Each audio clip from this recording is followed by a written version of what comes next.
Hi guys and welcome to a new episode on the channel. Today we'll talk about this book called Roll Asunder, You Might Cry. So yeah, I hope you enjoy this episode as much as I will. I'm pretty sure of that. And let's get started. Now today we'll be talking about chapter 3. Now in chapter 1 and 2, we already talked about this. Chapter 1 is about the outside world, while chapter 2 is about mostly the inside world. Yeah, like that. But however, in chapter 3, drastic measures go up and it talks both in the inside and the outside world. And yeah, just like that, it goes on and on and on. First of all, there are lots of drastic measures here, and I say they are unwise, but still pretty good. And well, I actually read the whole book already, but still that won't be it yet already. Now, first of all, in this book there is a hole here. Now, let's say, first of all, the bus comes on and during October. Now, chapter 3 starts with this line. Actually, wrong chapter. And it is right here. By the end of October, the rain had come, falling heavily upon the 6-inch layer of dust which had had its own way for more than 2 months. At first, the rain had merely splotched the dust, which seemed to be rejoicing in its own relentlessly and laughing at the heavy drops thudding against it. But eventually, the dust was forced to surrender to the master of the rain, and it turned into fine red mud that oozed between our toes and sloped against our ankles as we marched miserably to and from school. Now, those first 2 sentences, they talked about how October went on, how October wasn't, and then what happened in the next month, November. By the way, November is actually the month of my mom and dad's birthday. Coincidence. Yeah. Now, when November was about to start,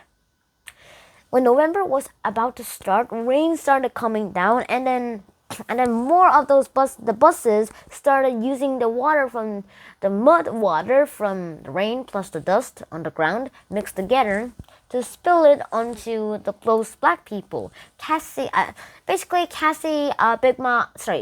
Stacy, Christopher John, and Little Man. And yeah, it's like that. But however, they got a plan up their sleeve, and their plan was this. First of all, it didn't talk about it, but then Stacy was like, "Hey," to Christopher John, Little Man, and Cassie, like, "Meet me at the tool shed at noon, and be on schedule, because it'll take us all lunch afternoon." And Christopher John found out what the plan was, but then he said, "You mean we will miss lunch?" And it's like, "You can skip lunch for 1 day, but not 2 days." I was like, "No, I ain't gonna skip lunch." But then later he eventually decided to skip lunch. Yeah. So first they got some tools from the unlocked tool shed. They got 2 shovels. That's the only remaining shovels left, and 2 buckets. Yeah, just like that. And if you want to get a clearer detail into this, you can say it something like this. First of all, the bus went on and on, and then second of all, those black people just got some equipment, and you know what they started to do? They started digging a hole. Now, if I was one of those people who are digging the hole, I say it's unwise, but to Stacy, I would have to listen to my older brother. I really did have an older brother, and yeah, it's just like that. And I just want to say something about this whole thingy. It might have not been wise. First of all, this is the reasons. After they got the hole, they dug the hole, they put in the water in. So right after school, when they came back, they're like, "Holy smokes, what happened here?" Instead of a yard wide foot hole and yard wide by a foot hole, the result was a 12 feet lake and 1 foot deep. I was like, "Holy smokes!" That was so big that they were like, "How are we gonna get across that?" I was like, "Get to the bank." And then when the bus came, they were like, "Not that deep." And they tried to run through it, but then the bus crashed. It crashed. So yeah, this is the water level.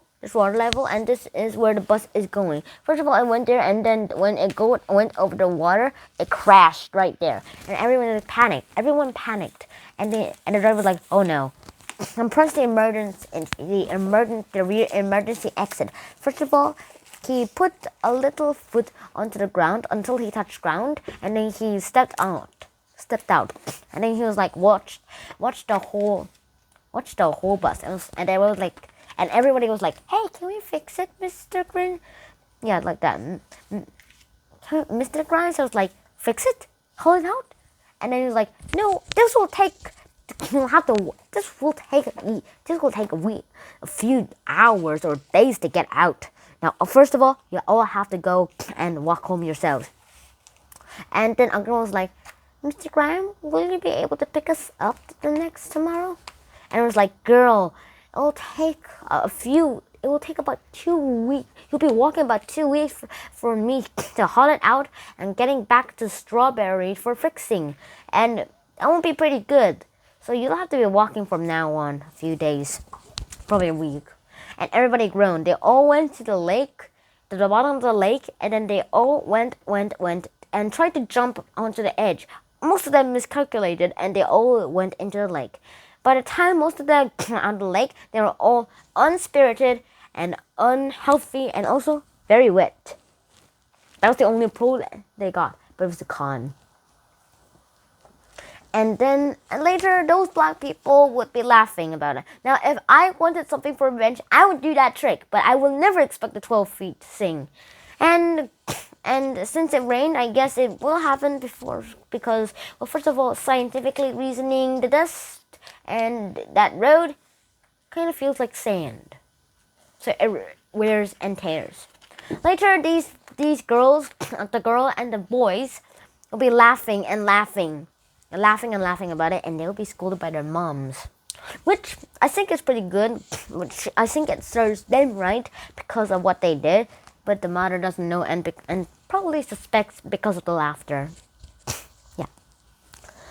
So yeah, then later some strange things happens. Streetlights come in and cars pour in, and now I'd say that those were like the Wallaces, because they might be the people who burnt the berries, because as it says in the book. And I say that never go out on the porch again, even if it's against your curiosity, even if it's so much curious, even if you're so curious.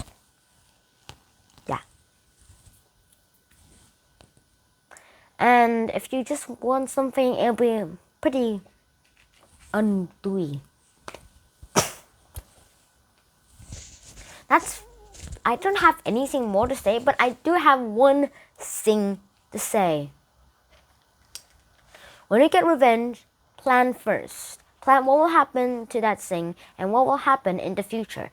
You might not get the results that you expected, but you might get them. Just plan ahead before you do something. Even if it's a revenge, or even if it's unfair for unfairness.